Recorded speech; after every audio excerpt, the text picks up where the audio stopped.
So, Rosemary, what is your job title? And the people you meet in your work, I guess patients or clients, what kind of circumstances do they find themselves in when they meet you? Okay, so my actual title is I'm a nurse specialized in wound, ostomy, and continent. Okay.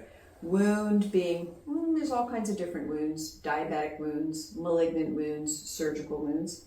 Ostomy being people who have a pouch, like a colostomy, ileostomy. And continence being people who struggle with either urinary or fecal continence. Right. So it's a bit different.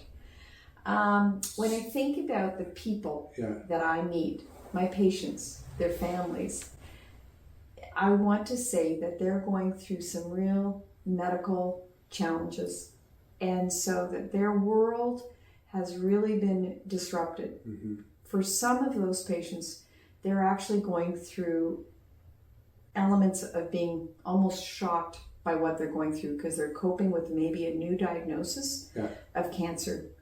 Some of them are going through a real interruption in their medical health, and they're trying to figure out what's next. But with all of them, I see myself meeting them, and they're going to share with me their story. And I want to have my my listening ears, because I meet many people and need to be able to listen to their story.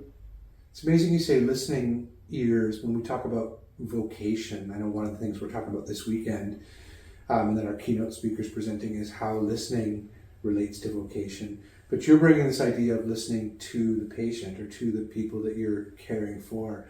How has, when we use that word vocation, how has that kind of interacted with your job, with what you do? Because clearly you're finding a deeper sense of meaning and a connection to humanity in what you're doing. Absolutely. I think when I meet my patients and their families, they're usually going through considerable fears. Their fears are sometimes physical. They've got anxiety, mental health concerns too, wondering how am I going to manage this? And so they have these worries and fears, and I feel like I want to come alongside them and help reduce some of that anxiety, but come alongside them almost as whatever they're going through as a companion who's going to walk this journey with them. It might be a very tough journey, but I'm going to walk this journey with them. And so I want to do that walk wholeheartedly. And that's where it is beyond just a job. It's not just work, it's when I get up in the morning, it's going to be, I wonder who am I going to meet today? What stories am I going to hear? And how can I come alongside them in a sense where their anxiety and their issues are here, but I have to come alongside with a quietness, a calm, and in a way of always wanting to instill some element of optimism, hope, and inspiration.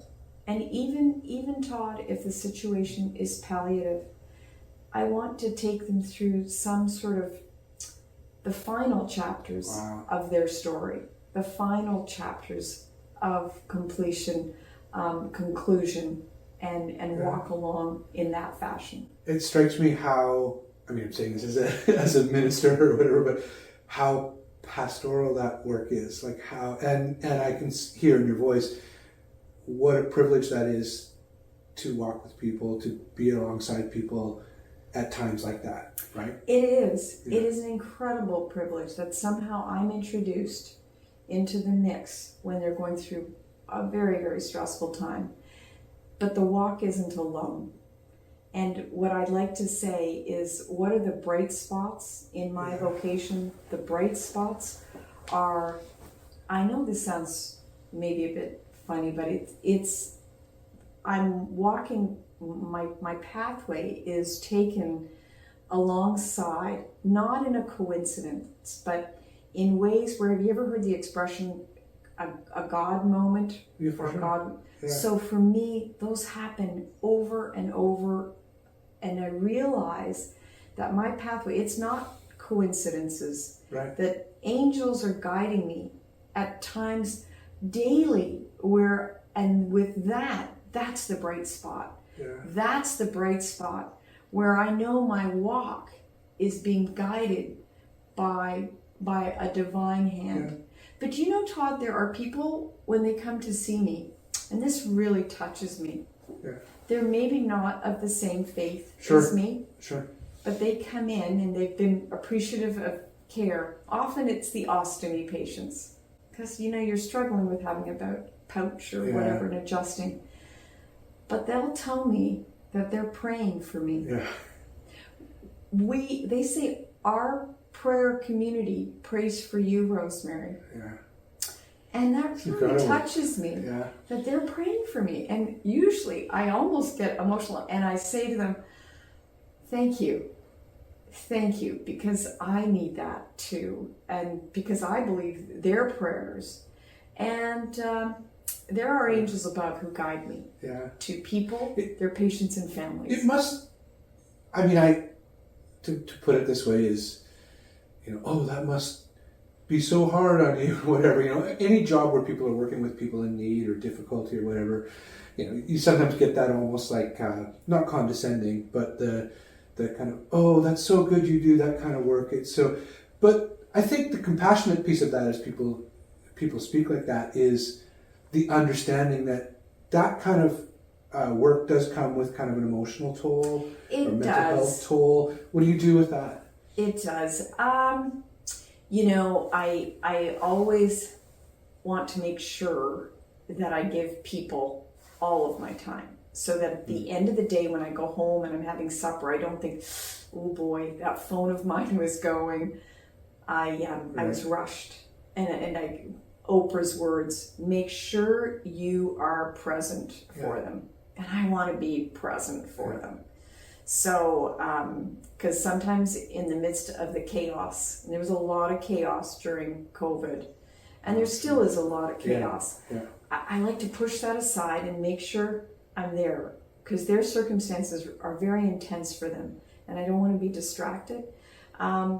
And I want to do my best, but I come up with a very humble heart, because I'm always learning. and I'm encountering new situations all the time. I always like to think of what can I offer people in the midst of their suffering.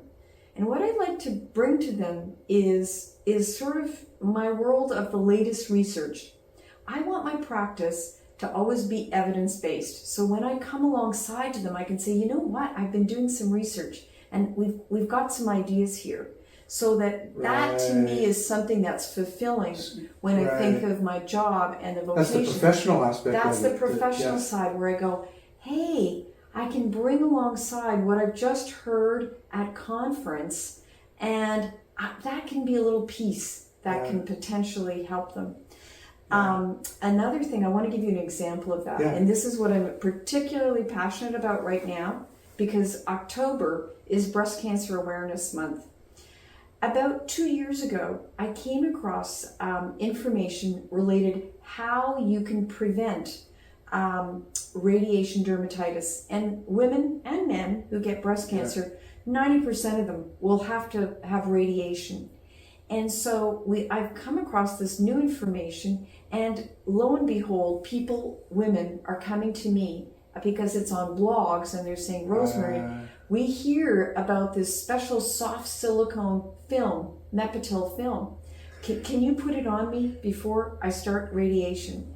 So I've had this great swell of people coming to me, which has then afforded me opportunities to speak maybe in Canada and different countries to again share this exciting work that has come out of actually Ontario, Sunnybrook Hospital. Really? Amazing randomized control trial. And so this to me is my passion, to the point where they said, you know what, can you make a global video?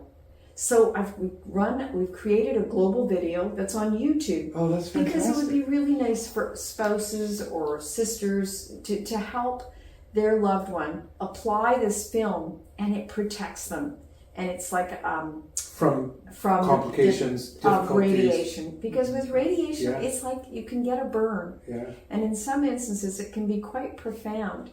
And so coming across this new information, for me, it's so, I don't know, I just feel a real value that this information came my way, and I can offer it as to alleviate suffering.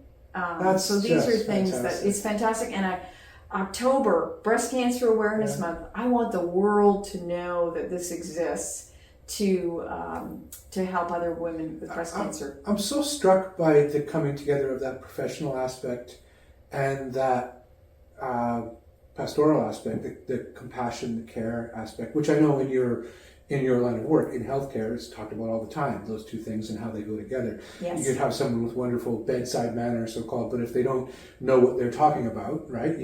So the confidence that can be engendered in someone in those places of vulnerability from the professional aspect, but then it just goes to the next level with that compassionate aspect, that connection to humanity. One of the things I think we're recording this before the conference, but our keynote speaker mentioned to us in preparation for the conference is that in terms of vocation, the difference between building castles in the sky, building castles in heaven or something, so spiritually, professionally, whatever. So the castles in the sky metaphor compared to dressing wounds and where we find vocation more. And obviously the implication is it's in the dressing of wounds. So when he was saying that, of course it's thinking of you. Right, it's a very direct metaphor. And so that's kind of be my last question would be, for you personally, for you kind of your own humanity, your own sense of identity, your own kind of gratitude for the work you get to do in the world. How has your work connected with that sense of vocation? Like, what are you thankful for in what you get to do? I think it's when, it's a great question. When I see a person, and sometimes it is a wound, and sometimes it is a malignant wound. And so their time that they have left is not so much. So you want to make every minute and conversation with them count. But I do that with all of my particularly my wound care patients. And sometimes it's something simple, Todd. I know this sounds crazy, but sometimes even some patients, it's around music and singing. So I'll get a chance if I'll sing to them. It doesn't sound silly at all. It's amazing. When we're doing the wound dressing just to help with pain management, to distract, we'll talk about music and favorite songs. And sometimes I'll go to my iPhone and we'll pull up the music and we'll sing. Probably for me, though, one of my more touching ones was the gentleman whose time was short. And we talked about things, of what we wanted. And he said, I'd like to do a dance. Would you be willing? Could I just have one dance? Incredible. And so I said, okay. And I found there's this beautiful music with that movie Out of Africa. Oh, yeah. And it's a sort of an old-fashioned song. Which lined up with who he was. And who he was in his time. So we found it. And I danced with him. That's incredible. It's incredible. And I can see your gratitude now. Yeah, and so those are the simple things, a little bit beyond the clinical, But my footsteps are guided. No doubt about that. Yeah. And prayer. People pray. And those are the things that matter. Sure. Oh, that's just fantastic. Thank you so much. One of our interests in terms of speaking about vocation and rest, which is what we're talking about this weekend, is I think behind it is this question for us for myself and some others coming from places of Christian faith or faith in general. Behind all of this is this question or concept like, where is God? Where is the sacred? Where is what you've just described as a sacred moment? Absolutely. Which clearly both you and the patient understood. Yeah. And which brings a level of gratitude. It does. So thank you so much for your time You're and very for welcome. your work. And we will follow up with people because we'll have Okay. more conversations with you. And I Good. know the reason we're recording this by video Yes. is that when we're at the weekend, you're I'm traveling away. and presenting at a conference on this kind of Exactly. thing. So bless you in that work and thank you so much. Thank you so Greatly much, appreciate Todd. it. Thanks. Great.